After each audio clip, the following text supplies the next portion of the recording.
Hey everyone, Robert with Robert Nixon Real Estate. Close the door, can you? Thank you. I have Kyla Mullet here. She's a photographer I use for all my real estate photography. You want to introduce yourself? Hi, I'm Kyla. So I'm going to ask her a few questions and see what she has to say about her business. First question is, well, it's obvious, but in your description, what do you do for a profession and what is the name of your business? So I do all types of photography, mainly houses, I'd say. My name's Discovery Home Tours for houses, and then I have Evelyn Jane, which is more for people and weddings and maternity and all that kind of stuff. Cool. And I obviously use her for the Discovery Home Tours. She does a great job. The second question is it your full-time job? How did you get into it, and what made you decide to turn it into a profession? So it is my full-time job. I got into it when, just after my youngest daughter was born, so about 6 years ago, just doing it for fun, taking pictures of people and families, and then moved to Campbell River, and I had a full-time job, and I couldn't do it anymore, having the kids in daycare full-time, and my mom instincts kicked in, and I said, no, I need to be home more. And I got some help from another realtor, actually, and she said, you're a photographer, so take pictures of houses. And kind of looked at her, and I went, you're crazy. And here I am 5 years later. Crazy. So...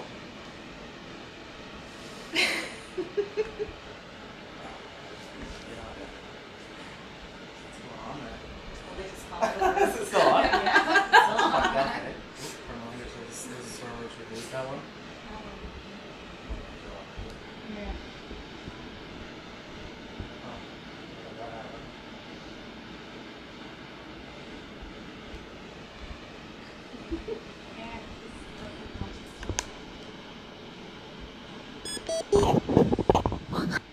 Retake. Oh wait, it's live.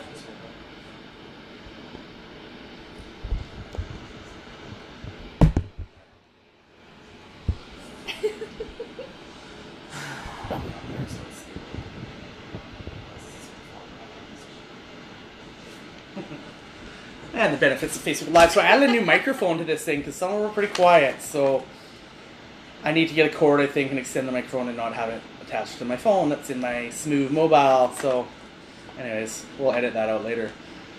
What was I going to say? Getting into photography. Oh, obviously, like working full time and dumping much money into daycare. Getting into photography, obviously, you make a little bit of money and be able to make your work-life balance a little bit better and work with your kids. That's sort of why you did it. Mm-hmm. Cool. And getting over that hump of risk of being self-employed, kind of like a realtor or something, obviously is hard. Yeah, it was really hard. The first couple of years, it was challenging. I didn't really understand real estate. I had zero knowledge of real estate. I didn't really understand the whole springtime market and then the wintertime, and so wintertime would come and I'd have no houses, and Right. it was a little worrisome, and then all of a sudden springtime comes and it's go crazy. So you have to learn to plan. Yeah. Did Brian help you a little bit when you got started too, or our managing broker? Yeah, he was supportive of it anyways, from what I remember. Yeah, he was. Yeah, he'd bring me in for meetings, and so I could tell everybody about myself, and which was really helpful. Yeah, and he's good. He likes to get people that are reliable and do a good job, because there's the opposite of that out there in some places.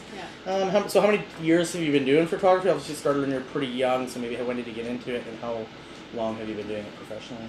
So I started about 7 years ago, I guess, and I officially got my business license and turned it into a full-time job 5 years ago. Yeah, cool. So was that in real estate, or was that something That different was real estate. when you started full-time? Okay. Yeah. Before it was just sort of a side thing. Yeah, it was like With my the wedding friends stuff. and stuff would, message me and be like, "Oh, let's take, can you take pictures of my family?" And so I'd go out and do all that kind of stuff. And seems like, photography's one of those things everyone sort of likes, I think, in some ways, especially with social media. Like, you post stuff, right? So it's probably a hobby of everyone's, but to take it full-time would be tough. Yeah, it's definitely tough if you're not in the right mind frame. Being creative and artistic when it comes to families and stuff is challenging. So that's why houses is kind of nice, because I go in and I know what I have to do. I have to move this, or I have to shoot from this angle. It's not really necessarily Right. being An artistic. inanimate object instead of Yeah. like People someone's moving and personality. screaming and Yeah, that kind totally. of stuff. Yeah. So what sort of photography do you? You got into that a bit, but you can stay over So I it. do weddings, I do family, maternity, I've done some births. She said she wouldn't do our wedding, by the way. Didn't do weddings anymore, but she's starting to do them again. No, next year maybe, but I don't even, So, I don't even think so. I think 'cause she it's said a lot earlier of that work. she misses them and you want to get back into that sort of thing a little bit. Kind of. It's a lot of work though. There's a lot of organization, Yeah. and you do one wedding and you realize how much work goes into it for the amount of money you make, and houses Right. are just a little bit easier. And depending if your realtors are relying on you and it drags you away for a full day when you could be editing Yeah. your stuff, it might affect that. So yeah, so that's a work in progress. We'll see. So when doing photography for real estate agents, what does that entail? That's a really good question because there's a lot of aspects to it, I think. So I do photos, floor plans, and I do 3D tours. It's like I've done small condos, I've done 6,000 square foot houses, and then I've everywhere kind of in between. Yeah. I basically go in and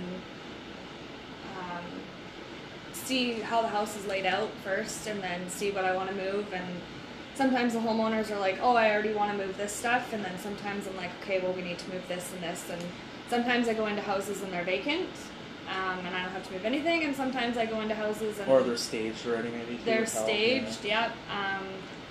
And yeah, so it just kind of depends on the house, and so it's kind of hard to answer that one, but Yeah, for sure. And I was sort of more meant like the 3D tour stuff. So obviously it's evolving. I mean, when you started, it Oh, yeah, wasn't yeah. Matterport.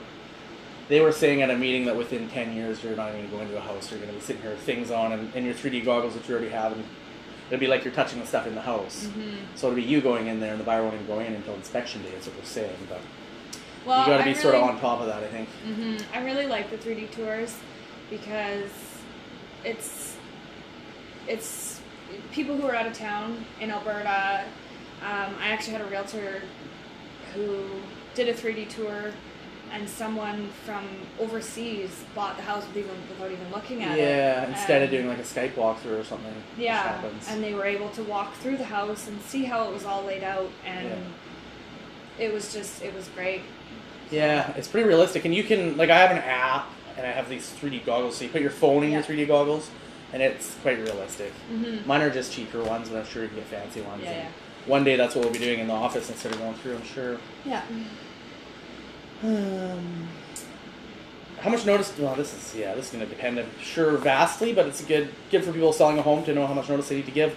So how much notice do you need to do a photo session? How long does it take for you to develop your sessions or edit them? I guess. So it kind of depends. If I have 3D tours, depends on how big the house is. Sometimes, I've been at houses where it'll take me 5 hours just at the house because it's so big. Yeah. Usually I can fit people in the next day if they're messaging me at like 3 o'clock in the afternoon. Sometimes it's not for a couple days. In the springtime it gets pretty busy where if you don't request a day, you might not get it. How many houses do you book a day usually? 2 or 3? In the springtime? Well, what do you shoot for and what do you max out at, I guess? You'd probably be nice to do 2 a day every day, but you might do 5 in some days, right? So in the springtime I was doing about 60 houses a month, 45 to 60 houses a month, Yeah.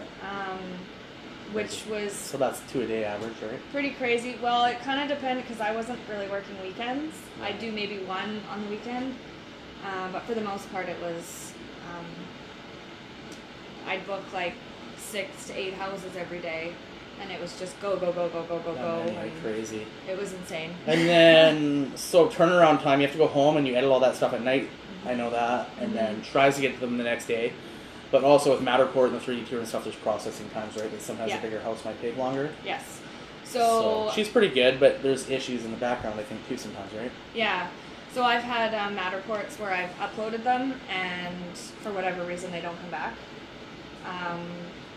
so then I have to re-upload them and then wait another day and all this other stuff, which kind of pushes everything behind because there's a lot of realtors who won't list a house until they get everything back from me. Yeah, I don't. Try not to. At least the same day as I get the photos, right? Yeah, so it kind of depends.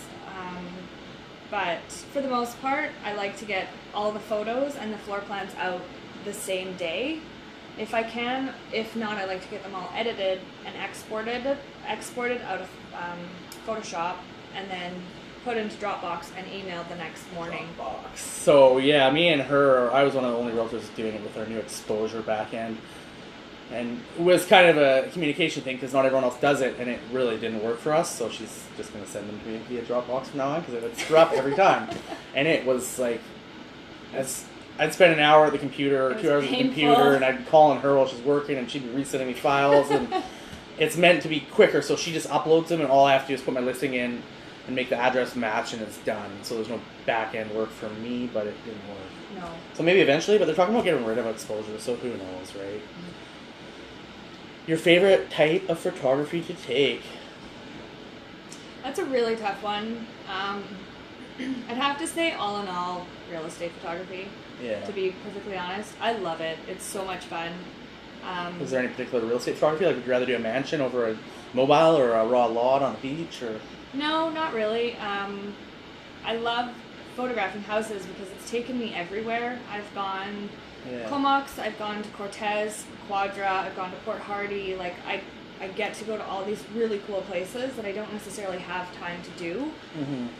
And the people, like the homeowners that I get to meet and talk to, I've spent an hour just talking to a homeowner, and we get into photography, we get into traveling, we get into everything. So it can be social. It's really, really cool, and all the things I get to learn about these people and history, and I love it.